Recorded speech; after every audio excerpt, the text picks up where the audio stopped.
दोस्तों 2012 में अमेरिका के एमोरी यूनिवर्सिटी के एक मैथमेटिशियन केन ओनो बताते हैं कि उन्होंने भारत की एक 90 साल पुरानी रहस्यमयी मैथमेटिक्स प्रॉब्लम को सॉल्व कर लिया है।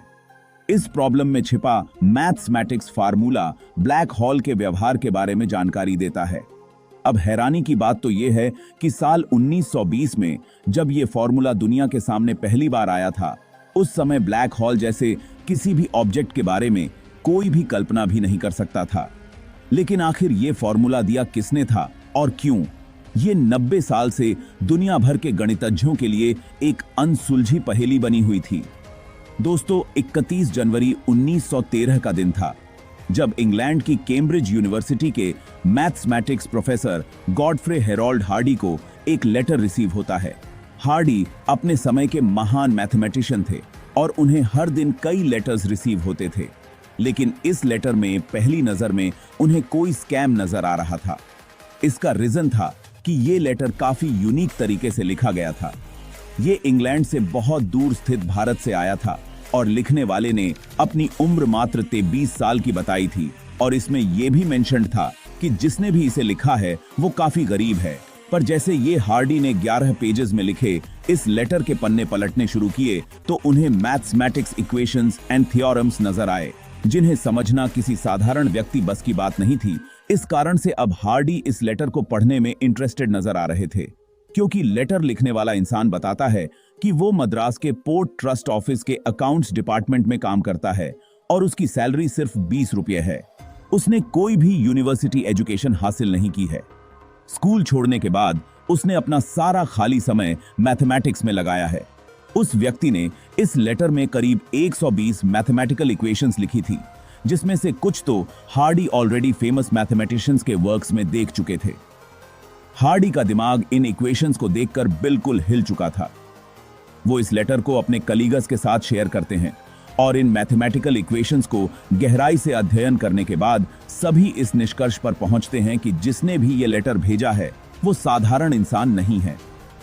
अब दोस्तों लगभग 23 साल की उम्र वाला वो लड़का सिर्फ एक जीनियस नहीं था, बल्कि मानव इतिहास के सबसे महान मैथमेटिशियंस में से एक था। दोस्तों हम बात करने जा रहे हैं श्रीनिवास रामानुजन की, जिनका जन्म 22 दिसंबर साल 1887 को तमिलनाडु के इरोडी के एक तमिल ब्राह्मण आयंगर फैमिली में हुआ था। उनके पिता कुप्पू स्वामी श्रीनिवास आयंगर जो एक साड़ी की दुकान पर क्लर्क का काम किया करते थे और उनकी मां कोमल तम्मल एक गृहिणी थीं और एक स्थानीय मंदिर में गाती थीं। और जब रामानुजन 5 साल के हुए तब उन्हें एक प्राइमरी स्कूल में डाल दिया गया और 10 साल की उम्र तक वो हायर सेकेंडरी स्कूल में एंटर हो जाते हैं, जब उन्हें पहली बार फॉर्मल मैथमेटिक्स पढ़ने को मिलती है। और दोस्तों जिंदगी के इस मोड़ पर रामानुजन मैथमेटिक्स को ही अपनी जिंदगी बना लेते हैं। अब इस बात का सबूत हमें तब मिलता है जब सिर्फ 11 साल की उम्र में रामानुजन अपने घर में रहने वाले 2 कॉलेज स्टूडेंट से उनके सिलेबस की सारी मैथमेटिक्स सीख लेते हैं। इसी दौरान उनके हाथ एक बुक लगती है जिसे पढ़कर वो एडवांस ट्रिग्नोमेट्री को सीख लेते हैं।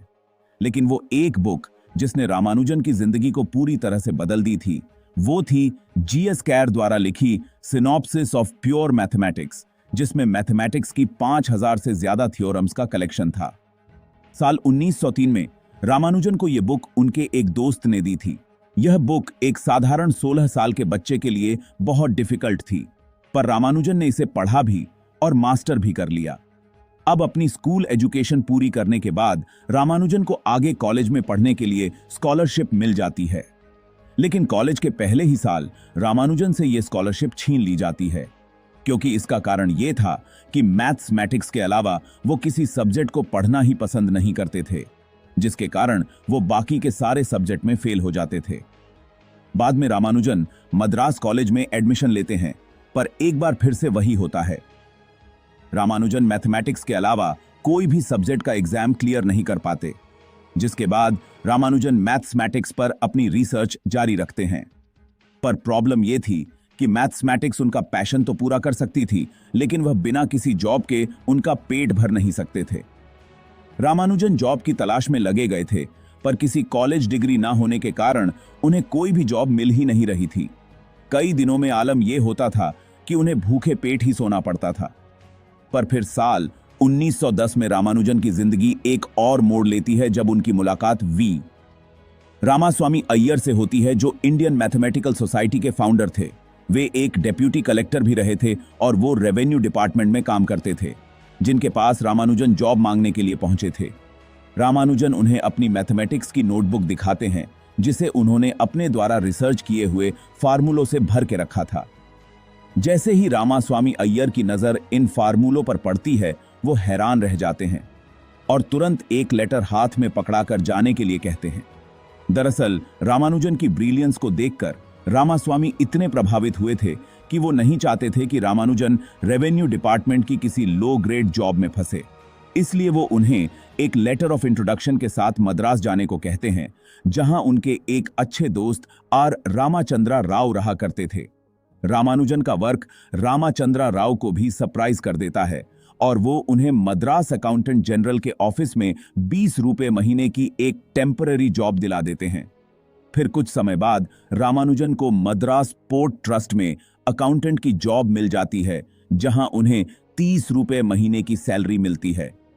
अब ये जॉब बहुत तो नहीं थी, पर एटलीस्ट रामानुजन एक स्टेबल लाइफ जी पा रहे थे, जहां पर वो मैथमेटिक्स के लिए भी पूरा समय दे सकते थे।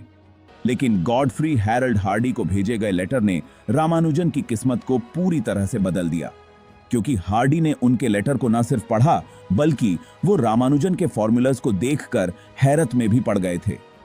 हार्डी अपने कलीग जॉन लिटिलवुड को रामानुजन के पेपर्स दिखाते हैं और वो दोनों इस निष्कर्ष पर पहुंचते हैं, मद्रास पोर्ट पर बैठा ये लड़का एक जीनियस है। 8 फरवरी 1913 को गॉडफ्री हार्डी रामानुजन को एक लेटर लिखते हैं और उनके वर्क में इंटरेस्ट एक्सप्रेस करते हैं। पर इससे पहले कि वो लेटर रामानुजन तक पहुंच पाता, उससे पहले हार्डी इंडियन ऑफिस में मौजूद ऑफिसर्स को कांटेक्ट करके रामानुजन को कैम्ब्रिज भेजने की गुजारिश करते हैं। लेकिन सरप्राइजिंगली रामानुजन इस फॉरेन ट्रिप के लिए साफ इनकार कर देते हैं और उनकी फैमिली भी इसका विरोध कर रही थी, जिसका रीजन था कि उस समय के भारत में समुद्रों को पार करके किसी दूसरे देश में जाना पाप माना जाता था और ऐसा करने वाला व्यक्ति अपनी सोशल रिस्पेक्ट खो देता था। साथ ही उसे उसके वर्ण से निकाल भी दिया जाता था। अब क्योंकि रामानुजन एक ब्राह्मण थे, वो इस रूल को ब्रेक नहीं करना चाहते थे।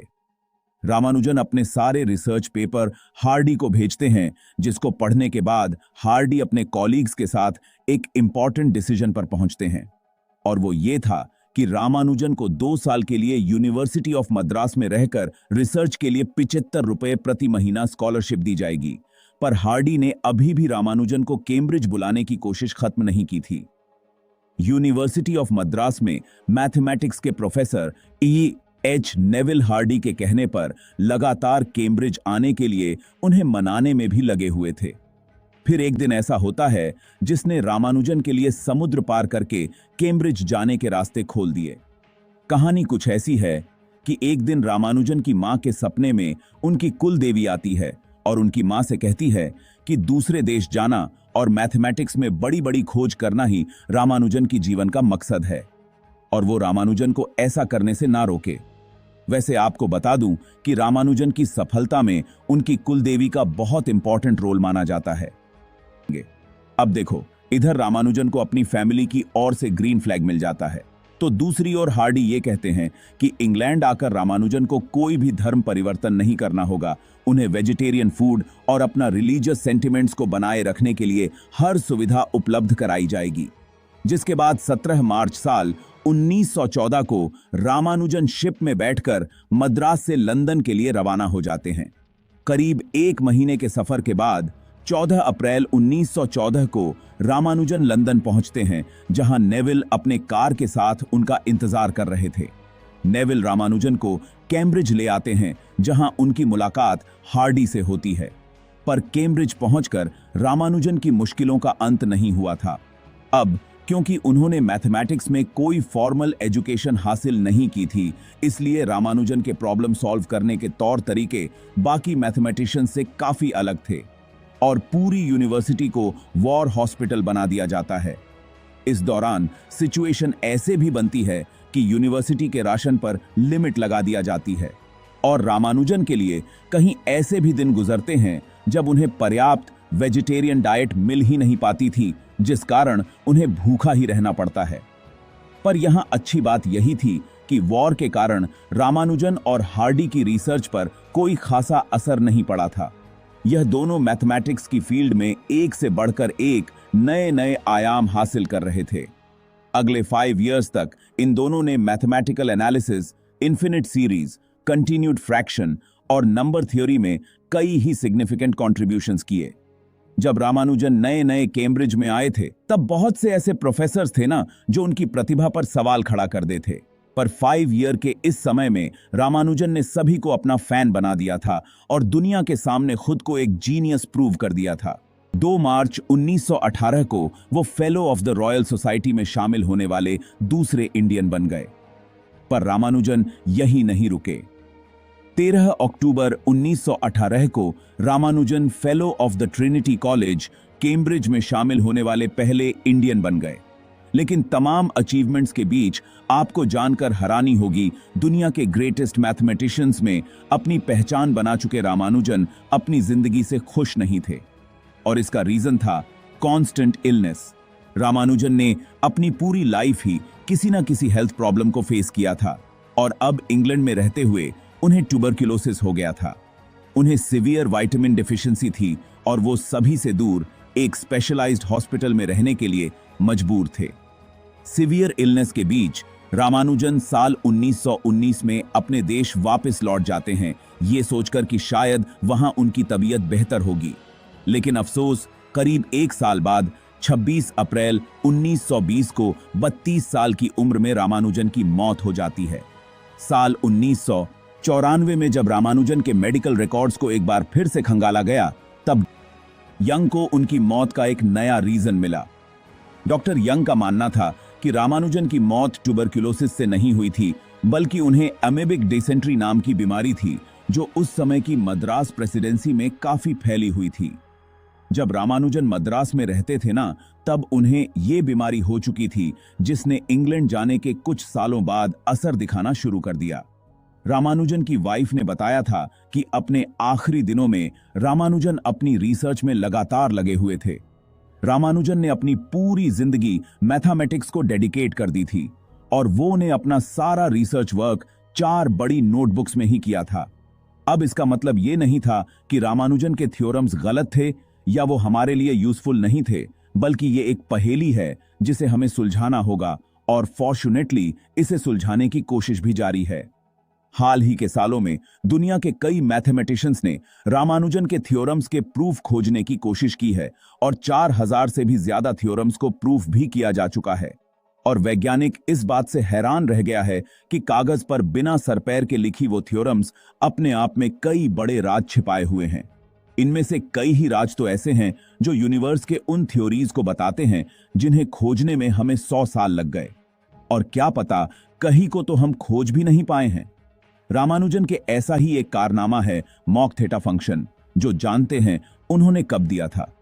मॉक थीटा फंक्शन के बारे में रामानुजन ने उस समय पर एक लेटर लिखा था जब वो अपनी मौत के बेहद करीब थे। अब ये आखिर क्या होता है, ये समझाना मेरे बस की बात नहीं है, क्योंकि दुनिया के बड़े बड़े मैथमेटिशियंस भी रामानुजन के वर्क को डिकोड नहीं कर पाए हैं। बस समझ लो कि ये एक मैथमेटिकल फंक्शन है। अगर आपको ये वीडियो पसंद आई तो इस वीडियो को लाइक करने के साथ साथ अपने दोस्तों के साथ जरूर शेयर करना।